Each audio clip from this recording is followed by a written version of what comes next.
লোচনাবাৰী গাঁও পঞ্চায়তত ভয়ংকৰ দুৰ্নীতি।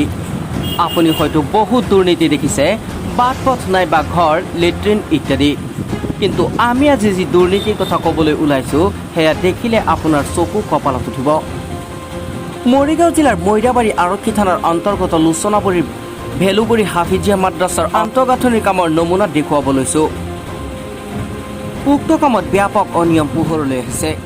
14 ফাইনেন্সৰ আঁচনিৰ 5 লাখ টকাৰ কাম দুৰ্নীতিৰে সম্পত্তিৰ পাহাৰ গঢ়িব বিচৰা পঞ্চায়তখনৰ সভাপতি দিলদাৰ হুছেইনে মাত্ৰ 60,000 টকাৰ কাম কৰি বাকী থকা ধন আত্মসাৎ কৰাৰ এক গুৰুতৰ অভিযোগ উত্থাপন হৈছে। পিছে ৰ'ব, এই অভিযোগ আমাৰ নহয়, এই অভিযোগ স্থানীয় ৰাইজৰ।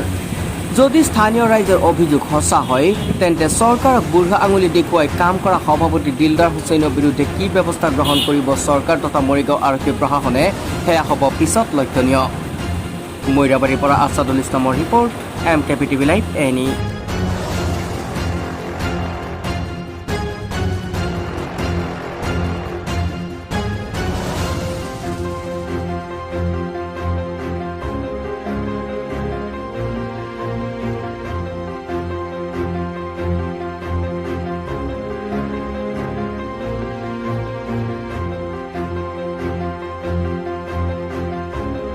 সোনাবুৰী জিপিৰ বেলুবৰী গাঁও 9 নং ৱাৰ্ড হয়।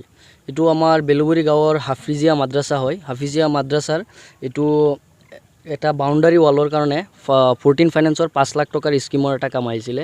তো আমাৰ যিজন জিপি প্ৰেচিডেণ্ট হয় দিলদাৰ হুছেইন আৰু জিপিৰ ছেক্ৰেটাৰী হয় ৰিয়াজউদ্দিন খান, তেওঁলোকে কামটো যেনে তেনিবা গেটটো এতিয়ালৈকে কৰা নাই। আৰু চাওক ৱালবিলাক যে কৰিছে এইবিলাক ফাটি গৈছে। তেওঁলোকে মিনিমাম 50-60 হাজাৰ টকাত কামটো শেষ কৰি দিছে কেইদিনমানত। আৰু তাত মাটি পেলোৱাৰ কথা আছিলে, কবৰস্থানত মাটিও পেলোৱা নাই। আৰু কবৰস্থানৰ যিটো ৱাল দিছে, ৱাল আধাখিনি ভাঙি পৰি গৈছে। কৰি যোৱাৰ 3 দিনমান পিছতে ৱালখিনি ভাঙি পৰি গৈছে। তেওঁলোকে মানে এতিয়া আমি বিচাৰোঁ যিটো মানে স্কিম মতে গভৰ্ণমেণ্ট গাইডলাইন মতে যিখিনি আহিছিলে সেইখিনি তেওঁলোকে কৰি দিব লাগে। আৰু তেওঁলোকে পঞ্চায়তত বহুত দুৰ্নীতি কৰি আছে। কামটো কৰা কিমান দিন হ'ল? কামটো কৰা এইটো প্ৰায় 6 মাহ পাৰ হৈ গ'ল। কাম কৰাৰ পিছতে ভাঙি গৈছিলে? হয়, কাম কৰাৰ 1 মাহ পিছতে ভাঙি গৈছে। নামটো কি কৈছিলে? দিলদাৰ হুছেইন। গুনাইবুৰী গাঁও হয় তেওঁৰ। লোচনাবুৰী জিপিৰ প্ৰেচিডেণ্ট হয়। জিপিৰ নামটো? লোচনাবুৰী জিপি, মৈৰাবাৰী ব্লকৰ আণ্ডাৰত পৰে। এই ঘটনাৰ বিষয়ে আপোনালোকে কিবা দাবী জনাব প্ৰশাসনক? আমি এইটো দাবী জনাওঁ যে জিপিৰ থ্ৰুতে আমি ব্লকত দাবী জনাওঁ। আৰু যিজন ৰঞ্জিত কুমাৰ দাস হয় পঞ্চায়ত মন্ত্ৰী, তেওঁলোকৰলৈকে আৰু পুলিচ প্ৰশাসন তেওঁলোকৰ তাতো আমি এইবিলাক লৈ কথা পাতিছোঁ। তো আমাৰ দাবী এইটোৱেই যে তেওঁলোকে যিবিলাক দুৰ্নীতি কৰি আছে দুৰ্নীতিবিলাক হ'ব নালাগে। যিবিলাক গভৰ্ণমেণ্ট গাইডলাইন মতে যিবিলাক কাম ধৰকচোন ৰিলিজ হয়, যিমানখিনি পইচা হয় সেই গোটেইখিনি পইচাত কামখিনি ভালদৰে কৰিব লাগে, সেইখিনি আমাৰ আপত্তি। আৰু সভাপতি দিয়ে দিলদাৰ হুছেইনে দিয়ে।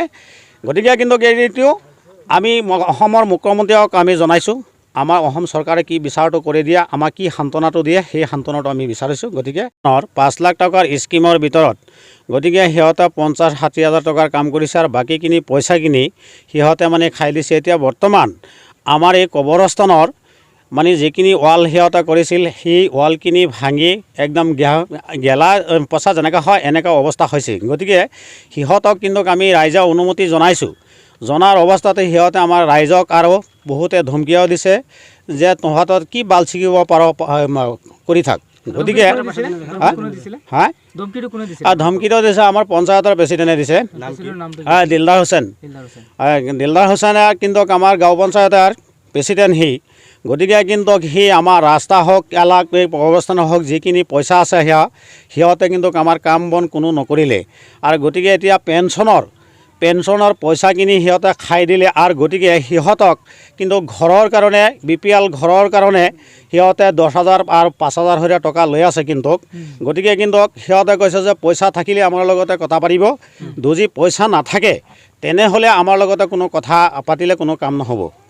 কিন্তু পইচা পকেটত থাকিব লাগিব, আমাৰ লগতে কথা চলিব। এনেকুৱা আমাৰ অসম চৰকাৰক আমি জনাইছোঁ। গতিকে যদি আপোনালোকক আমাৰ দুখিতসকলক যদি আপোনাৰ কিবা দয়া দৃষ্টি কৰি থাকে তেনেহ'লে আমাৰ এইখিনি বিচাৰটো আমি ৰাইজে খুজিছোঁ। আমাৰ সেইখিনি দয়া কৰি আপোনালোকৰ বিচাৰটো আমাৰ কৰি দিব। গতিকে কিন্তু আমাৰ যেনেকৈ অৱস্থা হৈছে কিন্তু আমাৰ পঞ্চায়তত কিবা ইনকুৱাৰী দিয়ক, ইনকুৱাৰী যদি নাপায় এইবিলাক তেনেহ'লে এইবিলাকৰ পৰৱৰ্তী মই আৰু এইটো মই জবাব দিম বুলি কৈছোঁ। গতিকে কিন্তু আমাৰ মুৰব্বীসকলক যদি কিবা তাক সোধ পোছ কৰাৰ অৱস্থাতক মানে সিহঁতে মানে মাত বোল কোনো নিদিয়ে। গতিকে কয় যে পইচা থাকিলে সিহঁতৰ লগত কথা চলিব, যদি পইচা নাথাকে তেনে সিহঁতৰ লগত কোনো কথা নচলিব, এনেকুৱা অৱস্থা কৰি আছে। গতিকে আৰু আমাৰ এই বেলগুৰি বজাৰৰ যেনেকৈ এটা ৰাস্তা মানে বেয়া হৈছে, এইখিনি জেগাৰ পইচাটো সিহঁতক মানে কি কৰিছে যে কিন্তু ফাণ্ডৰ পইচাটো গোটেইখিনি পইচা কিন্তু সেই খাই দিলে। কয় পিছত আমি ইলেকশ্যন খেলিব পাৰোঁ নখেলিব পাৰোঁ এইটো কোনো ঠিক নাই, এনেকুৱা অৱস্থা কৰি আছে। গতিকে কিন্তু আমি বহুত কষ্ট পাই আছোঁ ৰাইজ। কিন্তু আমাৰ লচনাবাৰী পঞ্চায়তৰ কোনো কাম কিন্তু আমাৰ কৰা নাই, কোনো কাম কিন্তু কৰা নাই। আৰু BPL ঘৰৰ কাৰণে বহুত লেটাহি লগাইছে, পইচা পাতিও লৈছে, আৰু তাৰপিছতে কিছুমান পইচা লৈ ঘৰৰ নিদিলে। আৰু আমাৰ যিখিনি ভুৰবক মানুহ আছিল, লেখা পঢ়া নাই, অফিচত যাব নোৱাৰে, অফিচৰ লগতো কিবা মানে অফিচাৰৰ লগত কথা পাতিলে সিহঁতে ভয় খায়। তাৰপিছতে সিহঁতৰ হাত ধৰিছে, সিহঁতৰ হাত ধৰাৰ অৱস্থাত সি পইচা লৈ লৈছে, কৈছে পইচা দিব লাগিব, অফিচাৰক পইচা দিব লাগিব, তেনেহ'লে কামখিনি হ'ব। যদি পইচা নিদিওঁ তেনেহ'লে কাম নহ'ব। কোনে কৈছে কথা? এইবিলাক দিলদাৰ হুছেইনে কৈছে। ধমকি দিয়ে, ধমকি কোনে? ধমকিও দিছে, কিন্তু দিলদাৰ হুছেইনে দিছে। কি বিচাৰে কোনটো কামবিলাকৰ দুৰ্নীতি যে চলি আছে আপোনালোকৰ পঞ্চায়তত? আমাৰ পইচাহে বিচাৰে। আপোনালোকে কি বিচাৰে এতিয়া? আমি বিচাৰোঁ কাম, আমি কাম বন বিচাৰি আছোঁ যে আমাৰ কামখিনি হ'ব লাগে। এতিয়া যে দুৰ্নীতি হৈছে এইটো বিচাৰে কি দাবী জনাব প্ৰশাসনক বা আমাৰ অসমৰ মুখ্যমন্ত্ৰী ডাঙৰীয়াক? আমাৰ অসমৰ মুখ্যমন্ত্ৰী ডাঙৰীয়াক আমি এইখিনি আমি জনাইছোঁ, কিন্তু আমাৰ অসমৰ মুখ্যমন্ত্ৰী হিমন্ত বিশ্ব আমাৰ এইখিনি একশ্যনটো ল'বৰ কাৰণে আমি অনুমতি জনাইছোঁ। গতিকে কিন্তু আমি তদন্ত বিচাৰিছোঁ। গতিকে সিহঁতক তদন্ত লওক, চৰকাৰে কিবা তদন্ত লওক আমাৰ ঘটনাটো কি সঁচা হয় না মিছা হয়। আৰু এই কবৰস্থানৰ যে 5 লাখ টকাৰ ভিতৰত যে 50-60 হাজাৰ টকাৰ কাম কৰি তাৰপিছতে আমি ৰাইজক কিবা মানে তাক কৈছোঁ যে কামখিনি হোৱা নাই, এই ৱালখিনি আৰু 15 দিনত নাযাব, এনেকৈ মানে গেলি যাব। সিহঁতে কৈছে, সিহঁতে আৰু উল্টা ধমকিয়াই দিছে, কৈছে যে তোমালোকে কোনো নাজানো নহয়, এইটো আমাৰ ব্যক্তিগত, আমি নিজে কাম কৰিম।